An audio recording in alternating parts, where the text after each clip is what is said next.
तर मित्रांनो, तुम्ही कधी ऐकलं आहे का, कपाशी हे पीक आपण जमिनीची कोणती मशागत न करता, म्हणजे यामध्ये उन्हाळ्याची नांगरणी नाही, तसेच डवरणी नाही, निंदन नाही, खुरपणी नाही, हे सगळं न करता एक चांगल्या पद्धतीने आणि दुप्पट उत्पन्नासह, म्हणजे म्हणता येईल का 10च्या वरतच 12 ते 15 क्विंटल कापूस एकरी घेऊ शकतो. तर आज आपण अशीच एक आगळी वेगळी पद्धत म्हणजे SRT याबद्दल माहिती जाणून घेणार आहोत. तर चला बघूया. तर हा आपला कपाशीचा प्लॉट. याला तुम्ही काय म्हटलं, एकच दोन थैल्या 3 एकराला 3 एकराला 2 थैल्या.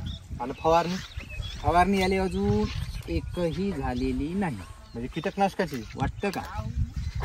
असं वाटत फवारण्यात 3 तरी झाल्या बा. अजूनही झाले, अजून पण झालं नाही. आणि बेड कितीचा आहे म्हटलं? बेड हे 4.5. 4.5चा बेड आहे. आणि टोकन पद्धतीने आहे ना? टोकन पद्धतीनं 16 इंचावर अंतर, एकही झाड तुम्हाला कमी